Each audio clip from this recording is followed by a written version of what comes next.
Hi, and welcome to the Mavericks Unlimited podcast. I'm your host, Christian Roy, and this is the place to be to get unstuck, unleash your superpowers, and create a world that works for all. On this podcast, we speak to mavericks who inspire us. We aim to get the insight and wisdom from their story to help you get the clarity, courage, and conviction that you need to make your mark on the world. Our guest this week is Dorie Clark. Dorie is an adjunct professor at the Fuqua School of Business at Duke University, but is also an author and speaker who specialises in self-reinvention and helping others to make change in their lives. She's interviewed hundreds of successful entrepreneurs and professionals and distilled what makes them successful in her 3 best-selling books, Reinventing You, Stand Out, and Entrepreneurial You. I love Dorie's super practical and pragmatic approach to business and self-reinvention. This interview is full of tips about how to give yourself more freedom, more security, and to really live up to your potential. So with that, let's just jump right in. So hi Mavericks, welcome to the Maverick podcast here, and it's Christian Roy, your host. And today we have a great guest for you. We have Dorie Clark, who is the author of 3 best-selling books, a business professor at some of the world's best schools, and just an all-round good human being. So hi Dorie, how are you today? I am great, Krish. Thanks for having me. Wonderful to have you here, and I'm so excited about this conversation. And what we're going to be talking about today, Mavericks, is if you want to know about reinvention, if you want to know about how to stand out and how to really kind of find that career freedom, we have the right person here for you. So Dorie, why don't you just tell us a little bit about yourself and your journey and how you came to where you're at right now? Yeah, absolutely. I actually got my start as we were discussing a little bit before we hit record. I went to divinity school. I got a master's of theological studies from Harvard, and that was my first thing after undergrad. And I imagined that I would have a career in academia, but oftentimes in the modern economy, things don't quite unfold the way you want. Right. So my first lesson in reinvention, which ultimately led to my book, Reinventing You, was I had applied to a number of doctoral programs after I finished my master's degree, and I didn't end up getting into any of them. So I really had to recalibrate. So I became a journalist, which I thought was kind of a good compromise, because it's still, writing and reading and, intellectual pursuit. But then the journalism industry collapsed. I ended up getting laid off. And so, it's all of these kind of incremental pivots. I had been a political reporter, so I then switched over into doing politics, and I became a spokesperson on a couple of big campaigns in the U.S. I was the spokesperson for a governor's race and then for a presidential race. Unfortunately, they both lost. Okay. Yeah, but finally, I found my way to my current career, and I've been a self-employed consultant for 11 years now, and I feel very lucky to have hit my stride and been able to build a really great business that I love. But definitely one of the lessons there is that it's not necessarily the first thing you try that's going to be the one that sticks. Right, and I think that's a really big thing, isn't it? We have lots of people go to college, university, think that's what they're going to end up doing for the rest of their life or whatever, but it's not always that straightforward, is it? Yeah, absolutely. You've got to try, you've got to iterate. And in my new book, Entrepreneurial You, in fact, one of the key lessons, I guess, that I impart through the stories of the 50 plus very successful entrepreneurs that I interviewed is that the foundation of entrepreneurial thinking, whether you're literally an entrepreneur or just want to think more entrepreneurially, it's not so much the things that in the media we see as the surface of entrepreneurship, this kind of sexy Richard Branson style risk taking that people imagine. Fundamentally, the entrepreneurial mindset is about being willing to try experiments, knowing that some of them are not going to work, and feeling okay about that, and just treating everything as a pilot, treating everything as an experiment that you can learn from and rebound from. So on that then, because I think, obviously a lot of people and a lot of our audience are very creative, are very much of that generative mindset where, you put in a lot of energy, a lot of time, and maybe a lot of commitment to something that might be an experiment. But as you say, it's hard to not be attached and see it as an experiment. So how do you suggest people kind of get into that mindset of just treating things as experiments and kind of being okay with it if it doesn't work? Well, I think the real key here is that you are going to be way invested in something if you have put everything down on one bet. I think the challenge is that a lot of times people, it's kind of the human condition, but people seem to be wishing for magic bullets. Oh, this thing will fix it. This thing will take care of everything. And so they're liable to jump from one thing to another and just risk a little too much or put too much hope and emphasis into a particular outcome. And the key to really being smart about it is to not place bets that you can't afford to lose. If we were making a wager on something and I said, okay, Krish, well, let's put down $10 and you lose, you're going to be like, oh, whatever. That's too bad. If we put down a bet and I say, well, you know what, for this bet, let's make it $100,000. You would be ready to jump off a bridge if you lost. And that's the place that a lot of people find themselves. I think that the secret is we have to get used to placing a lot more $10 bets. And then if some of them don't work, fine. The ones that do work, you place a $20 bet, you place a $100 bet, and then you move up, you lean into what's working. And in a really practical sense, how does this play out? I'll give you an example from my own life. So the first way that I tried to approach writing a book, which was a goal of mine, it was something that I had wanted to do for a long time. The first way that I tried to approach it was let's place $100,000 bet kind of approach. I actually wrote multiple book proposals, and book proposal is pretty substantial. This is like a 30-40 page document. You spend a lot of time researching it, and I just was like, one of these is going to work, and I invested all this in ideas that I thought were great ideas, but I hadn't tested them with other people. I just had no data. It was like a hunch. And sometimes that pans out, but a lot of times it doesn't because you just have no grounding for it. None of those worked. Literally every single one got turned down. Wow. But what ultimately led to me getting my first book deal for my first book, Reinventing You, was that I had started blogging, and I did some blogs for the Harvard Business Review. And one of them was a piece called How to Reinvent Your Personal Brand. And that became a popular post, and it was popular enough, in fact, that they asked me if I would turn it from a 700-word blog post to about a 2,000 or 2,500 word article in the magazine. Right. And when it came out in the magazine, then I got approached. The first week it came out, I got approached by 3 different literary agents who were like, wow, hey, have you thought about turning this into a book? And, meanwhile, the year before, I had just been turned down for every book idea that I had. And I thought, oh, wow, this is what it feels like when things are actually working, like they come to you. Right. How amazing. That's right. And so the blog posts in many ways were little bets. It takes an hour, 2 hours to write a blog post as compared to like weeks and months to write a book proposal.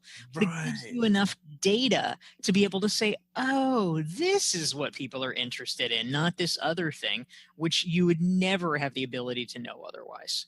Right. And what I also love about that story, Dorie, to kind of connect it to kind of one of your other books is, as you say, the power that when you kind of published the piece in the Harvard Business Review, you got approached, and that is the power of standing out, right? That's the power of exposure.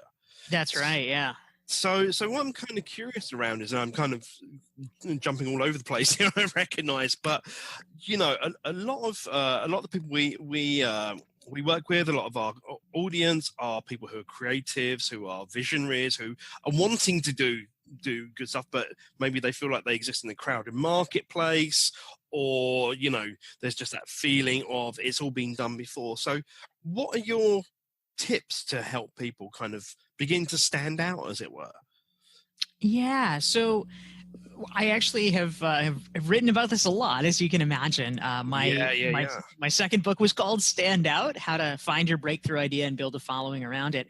And as I researched the book and then developed actually an online course based on it afterwards called Recognized Expert, I have really developed a methodology about this where after looking at hundreds of very successful thought leaders, what I have come to realize is that if you want to stand out and become a recognized expert in your field, there are three key components. There are three levers that you need to move. And the trick is you actually need to do all three. This where a lot of people fall short, in fact, and people can get so frustrated, understandably, because they might be really good at two of these, but if one is substandard, it is still going to hold you back. And so the three things are content creation, social proof, and your network. And I'll explain what I mean by that. Please. So, content creation at a very basic level, this is kind of intuitive once you say it, but but a lot of people, you have to make it explicit. If you want to be known for your ideas, you have to share your ideas. Period. Sounds so simple, doesn't it? It does. It does. And yet, sometimes people just kind of imagine they'll just be discovered. But the truth is, of course, if you want people to be like, oh, wow, she's so smart. She's amazing. She's doing amazing work. You have got to make sure that you are somehow providing people with a way to have access to how you're thinking about things. And so content creation, whether that's in the form of blogging or writing a book or giving speeches or doing a podcast, something, you've got to find a way to get your ideas out there. Number two is social proof. And that is essentially, it's a term from social psychology. It means, what is your credibility? Why should people listen to you? There's a lot of people out there. What is it in your background that you are conveying to people right up front so that they know, oh, this person's credible, I should listen to this person? And you could get it from a lot of places. It could be that you are blogging for a publication that people have heard of. It could be that you have a leadership position in a professional association, just something so that it's not like, oh, that's Joe off the street. Yeah. And then finally, of course, is your network. Because if you're doing all these things, you could have great content, you could have great social proof. But if you're doing it all in isolation and you're, in your hermit cave and you don't know anyone, odds are the word is not going to spread about who you are and what you're capable of. You need to be building a network so that people can be talking about you, promoting you, et cetera, be your ambassadors in the world. So those three categories are really important. And I'll actually just mention too, something I'm quite proud of over the past year that I developed is I actually working with my recognized expert community that I've developed around the online course, I developed this very detailed scored self-assessment that enables people. It's kind of a quiz that people can take that allows you to score yourself on where you are in the process of becoming a recognized expert, and it actually helps you determine which of these three areas you're strongest in and which you're weakest in, and therefore what your next move should be. And if people would like to get a free copy of it, they can just go to dorieclark.com. It's DORIECLARK.com/toolkit, TOOLKIT. Again, dorieclark.com/toolkit, and they can download their free self-assessment. Awesome. And I'll make sure, obviously, the link is in the show notes as well. Great. Obviously. That's fantastic. That's absolutely fantastic. So I love those three elements, and they kind of quite clear, as it were.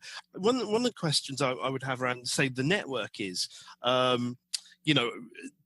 some of our audience are, how should we put this, on the introverted side of the spectrum rather than the extroverted side of the spectrum. And I think a lot of people, when they hear the word network or networking, assuming it's an extrovert's world and that kind of thing. So what advice might you give for those introverts that are out there for developing the network? Sure. And this is something that I've thought about a lot because I'm an introvert, I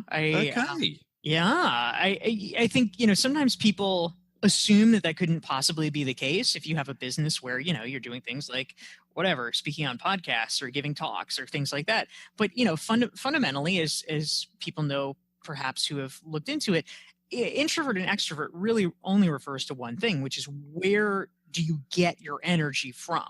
Do you Right. get your energy from interacting with other people, or do you get it? Do you kind of recharge by being by yourself? And it doesn't have any bearing on how good of a job you do when you are interacting with people. It's just a question of what your recovery mechanism is. And so for me, I do have a business where I go hard. I mean, I'm doing, Krish, 7 interviews today. Wow. Yeah, book launch, man.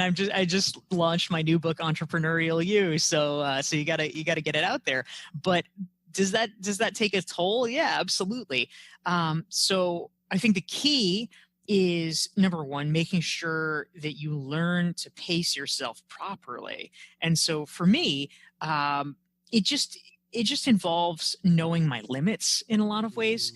So for instance, if I'm at a conference, a lot of times, I mean, God bless them, I'll get hired. The job that I'm meant to do is, let's say, give a keynote talk, but then the organizer will reach out and they'll be like, oh, hey, we're having a dinner the night before. We're having a cocktail party after. We're doing this and this. Would you like to come? And of course, they're being so sweet and so gracious because they want to include me in this thing. And it's the kind of thing where you feel like, oh, that would be so nice. Like, it's very thoughtful of them to interview you. And, oh, well, I guess it would be good to, to meet these people. And I'm sure they'd appreciate me doing it, et cetera. But I've just learned that, yeah, even though it would be nice, it would be damaging in the long term, because I need the recovery period. I need to be by myself to balance it out so that I can do a good job at the thing that they're paying me for, which is the speed. Right. So I've just had to learn to graciously say no to that. But I think, the other piece that I really stress in my writing, and I've written about this quite a bit. In fact, I've done a couple of articles for the Harvard Business Review. One is called Personal Branding for Introverts. Another is called Networking for Introverts. If people are interested, they could just Google those phrases and Harvard Business Review and my name, Dorie Clark, and you can get the articles for free. But I think the key point there is that there's a little bit of a cultural confusion about networking, because when people hear networking, what comes to mind almost always is a so-called networking event. Right. That is almost always like some big ballroom with like 500 people and, little past appetizers, and you're talking to a bunch of strangers. And right. I mean, some people might like those things, perhaps. I don't know. I hate them. I think they're horrifying. And I'm right there with you on that. Yeah. And so anyway, a really liberating decision that I made a while ago was just, I decided I'm not going to do that anymore. Nope, not ever. Ha! It felt so great. I think the trick, though, is you can't just say, I'm not going to do that and therefore I'm never going to network. You have to find a method of networking that works well for you. And so in my case, what I decided is, okay, the parts that I don't like about that, I don't like going into a room with a bunch of strangers and I don't know anyone and it's like, hey, let's make awkward small talk.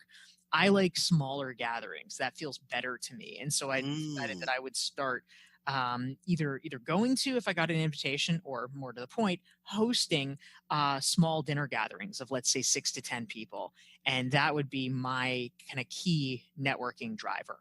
And that has worked really well. It's been, comfortable for me and fun. They're nice social events because I have constructed them the way that I would like them to be. So that's the kind of thing that I would suggest for people. Being very strategic. I love that. I absolutely love that. So talking about doing things on your own terms and that kind of thing. I mean, obviously you're kind of a bit of an expert in self-reinvention here, making changes, that kind of thing. A lot of the people we find are, a lot of the people we work with and talk to are kind of almost on that precipice of change, as it were. There's that kind of sense of something's not right, or I'd like to make a career change, or I'd like to maybe start a business, but I don't know how to start, as it were.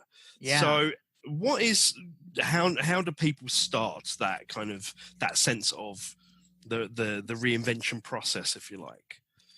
Yeah. So, I'm a big believer in taking decisive action soon, but it can be very small action. That's the thing. I think what holds a lot of people back is that they assume that if they are going to be making some kind of a change, that it has to be, the bold, jump off a pier kind of change. And they're like, oh man, well, I'm just not ready for that. And so if they assume it has to be all or nothing, they're like, well, it can't be all. So clearly it'll just have to be nothing for a while. And then they, Right. and then they just like sit for 10 years and don't do anything. And so Right. I really want to change that framework, because the thing is, you can start today. You should start today, but you do little micro steps and it gets you ready. And so one of my favorite examples of this is actually a story that I tell in my first book, Reinventing You, is about a woman named Patricia Fripp. And she actually started her career. She's British, as a matter of fact, but she started her career in San Francisco as a hairdresser. And I love it. I love it because it's just, sort of so counterintuitive. So she was this hairdresser in San Francisco, and a lot of her clients, it turned out, she worked in downtown. So she had a lot of clients that were corporate executives at some of the big firms in the city, like, Levi Strauss or Wells Fargo or whatever. Yep. And so she kind of immersed herself in this kind of corporate world. Like, she said that she would listen to the other hairdressers and they'd be talking to their clients about just like really stupid things, la, la, la, what movies do you watch? And she was like, I have all of these incredibly smart, knowledgeable people sitting in my chair for half an hour. Like, why don't I take advantage of that? So she was always peppering them with questions about like, so if you were a hairdresser, how would you improve your business? I love it. How amazing is that? Yeah, she was brilliant. And she decided along the way, she got really interested in the idea of public speaking. And so she had a 10-year lease on her hair salon. And she said, you know what? Great. That's my runway.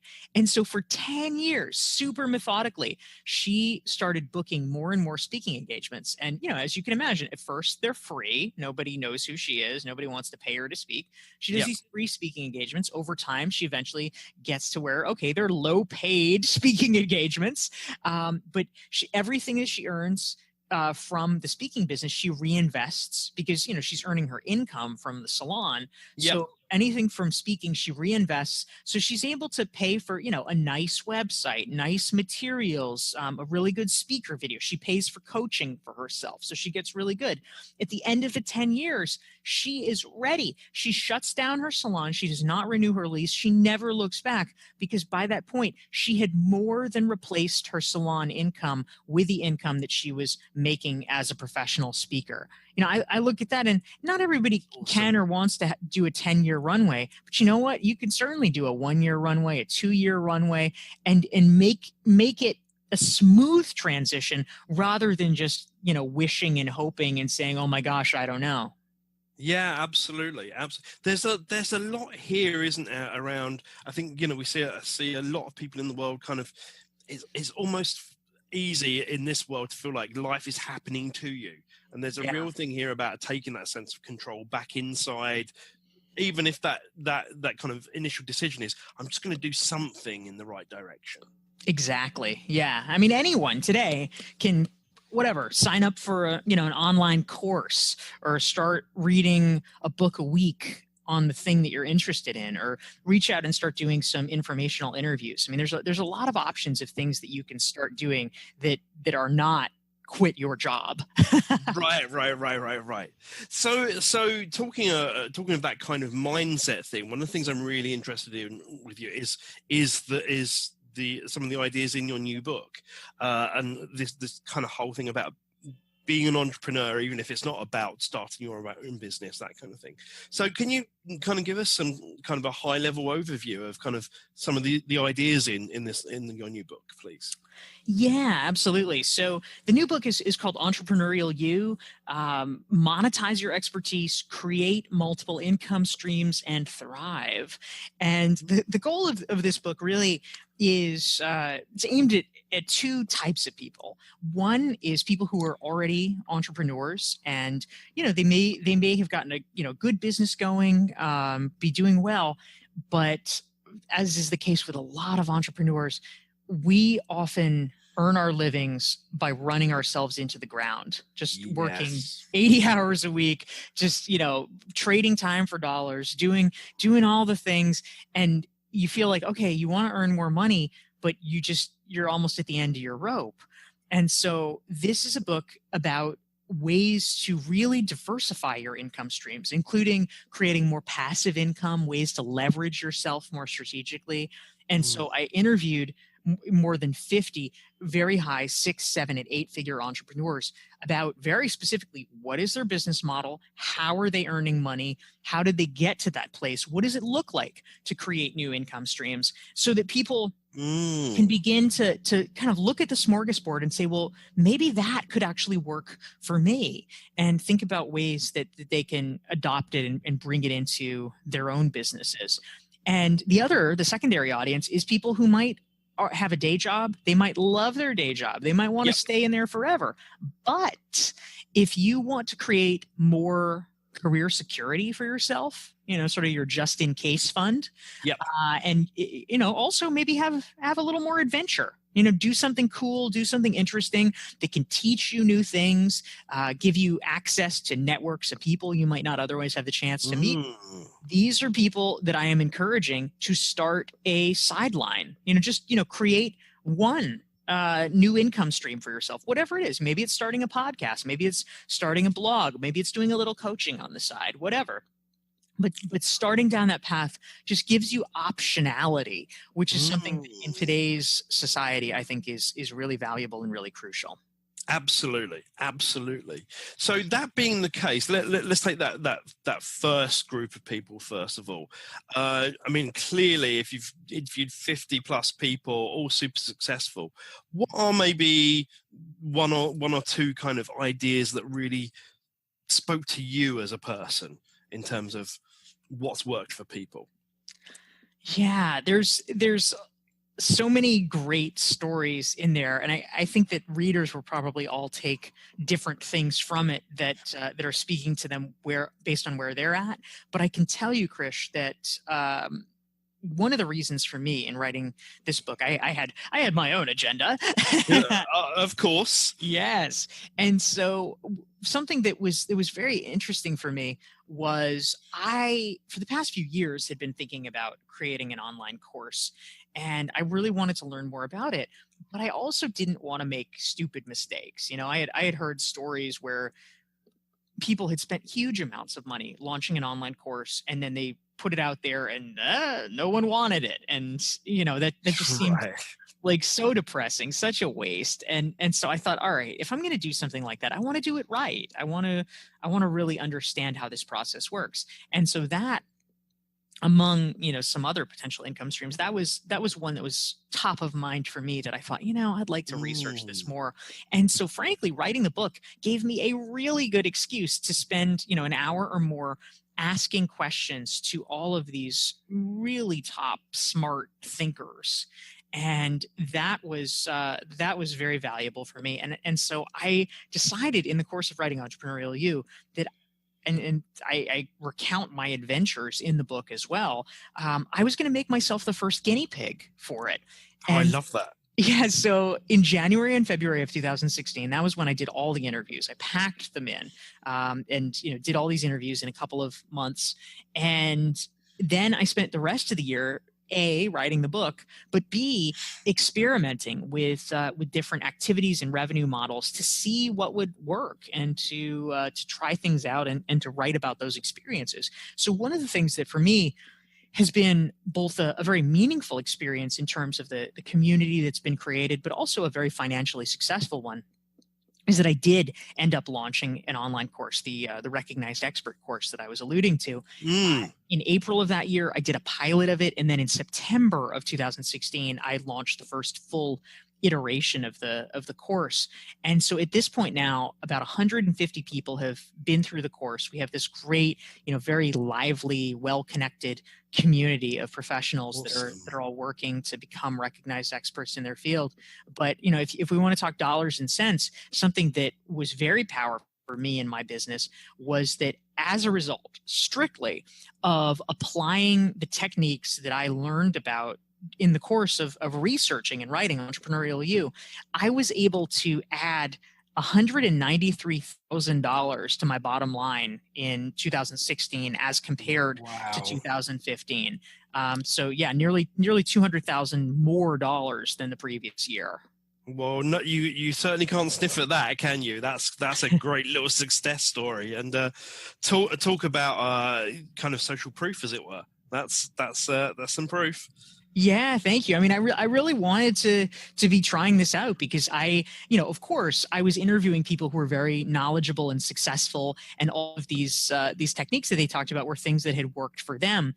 But I figured, the best way to really show people, okay, this can work. This is a valid possibility to consider, was to experiment and play around with it myself, and let people see what the foibles were and what the successes were. And so that was something that that level of transparency was something that I was very committed to doing.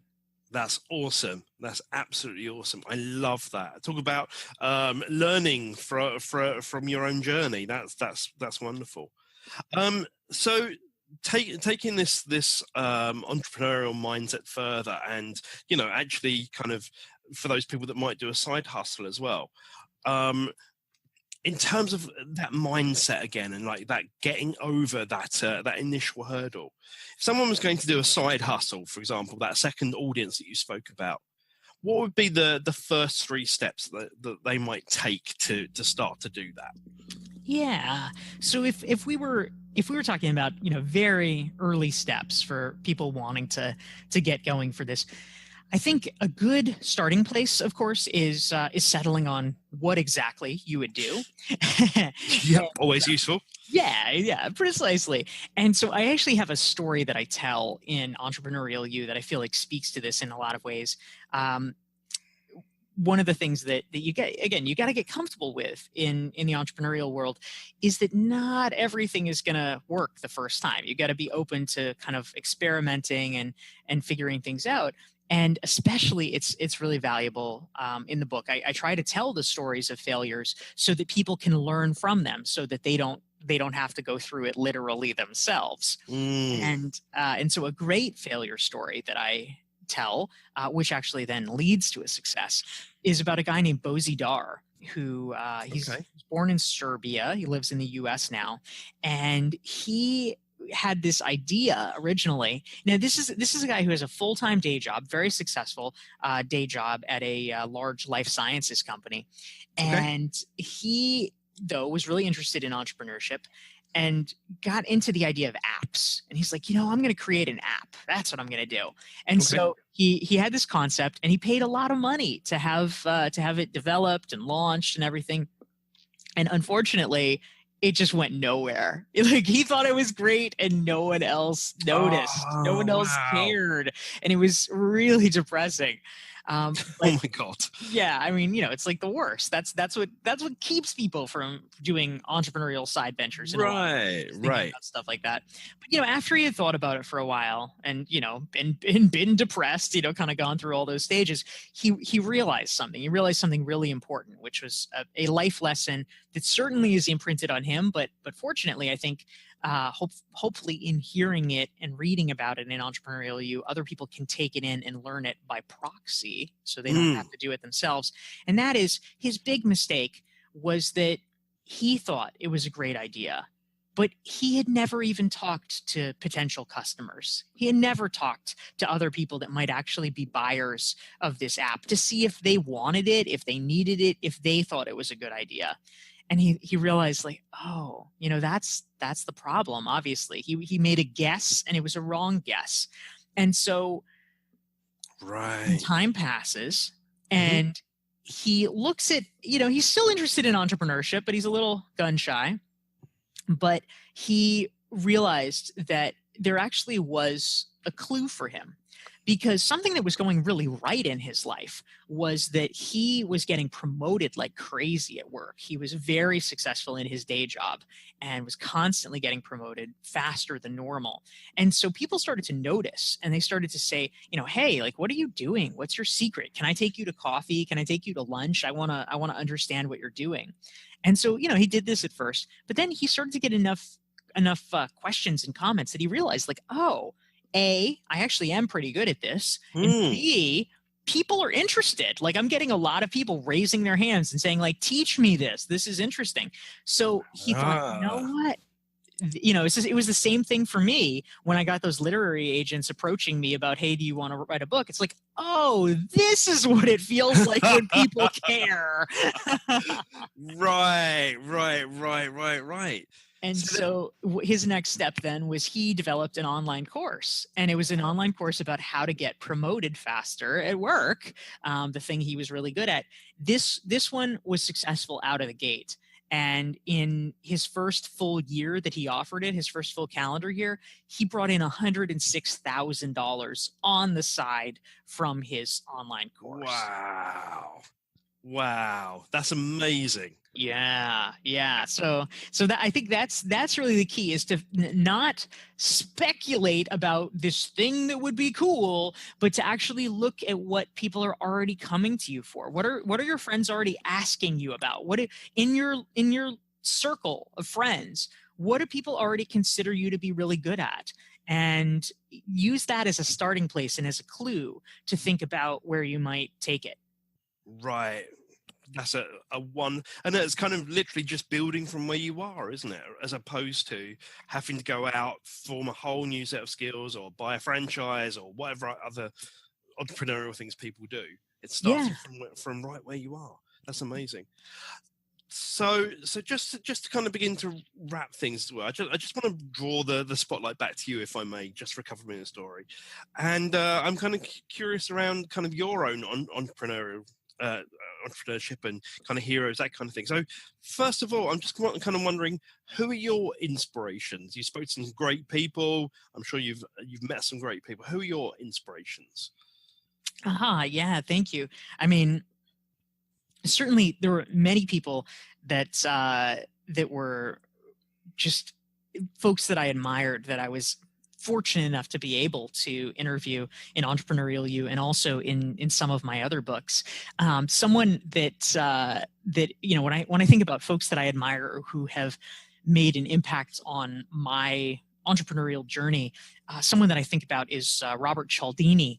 He's the author of the book that some of your listeners may be familiar with, Influence, The Psychology of Persuasion, which is really one of the all-time great books about business psychology. And he is not featured in Entrepreneurial You, but I wrote about him in both of my previous two books, Reinventing You and Stand Out, and shared some of his wisdom about how you can reinvent yourself, how you can rebrand yourself into becoming an expert in your field. So he's somebody that I think has really done powerful and profound work. Absolutely, and he is very, very, very well known. I'm sure many of the Mavericks do know about him. Kind of shifting into kind of how you work now and your business work. When you're going through your day-to-day life, as it were, as you say, you've got 7 interviews to do today and all that kind of, what do you do to stay on top of everything and to kind of stay productive, and what kind of practices and tips do you use on a daily basis? Well, I mean, I can answer it literally, and then I can answer it, more broadly. In a really literal sense, probably the best thing that I spend money on, like, all year, is I think it's $179 I spend for a subscription to this online scheduling tool called Schedule Once. Right. And it is so great, because if you have a lot of meetings and a lot of appointments, you will just go down fast if you're going back and forth and trying to manually schedule things. It's horrible. Schedule Once just, it fills up the block. It's great. My life hack secret, though, is that the default is, anytime it's available on your calendar, people can just nab, and that'll kill your productivity. So what you really need to do is be conscious about picking which days you allow times to be grabbed off of, so that what I try to do, and I actually created a shorter online course. I call it a masterclass called Be More Productive, and I talk about my productivity methodology. But one of the cornerstones of that is based off of an essay that was written by a Silicon Valley thinker named Paul Graham. I try, when I'm not doing insane book tour related things, in my normal life, I try to balance out my weekly schedule with so-called manager days and maker days. And the manager days are the days where I have, kind of back-to-back meetings, essentially, phone calls, interviews, meetings, all this stuff. But then on the maker days, I literally just leave my calendar entirely blank, and it allows me to do more in-depth creative work that I need to do on longer term important projects that would otherwise be very hard to do if I was trying to do it all in half-hour increments. So that balance enables me to be pretty productive. I love that. Okay. So just to round things off, as it were, and this is the question I always finish with, which is, what is one question that you would like to be asked that you haven't been asked that would allow you to kind of share your view of success, as it were? And what's your answer to that question? Well, I feel like there's not one particular question per se that I wish people would ask me, because my view of podcasts and things like that is that it is the host's game. It's their universe that they are creating, and they are inviting me into their universe. And so wherever they want to take it, I feel totally happy to participate in that. So it's not really like I have a particular agenda that I want to advance. That being said, something that I always like talking about is animals. Okay. Yes, because I'm a big pet person. I'm a big animal person, and I think that we get a little human centric sometimes in how we live our lives, and just all the status consciousness and things that people worry about on a day-to-day basis, and where am I in the pecking order, and who likes me and who doesn't, and how does this look? And I think that animals, they give you this amazing unconditional love. And I think that they can help remind you not to take yourself so seriously, which is important.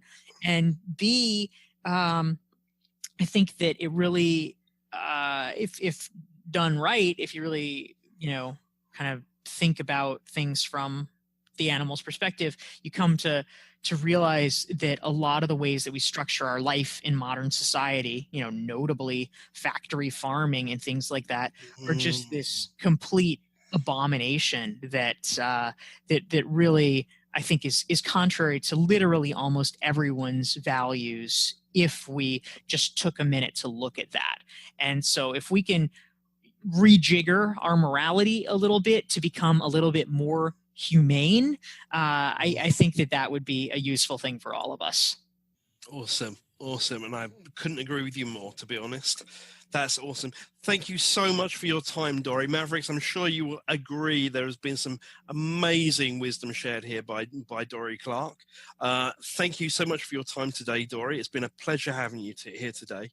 Krish, thank you so much. It's so great to be talking with you and have a chance to talk to your audience a little bit more about the ideas in Entrepreneurial You.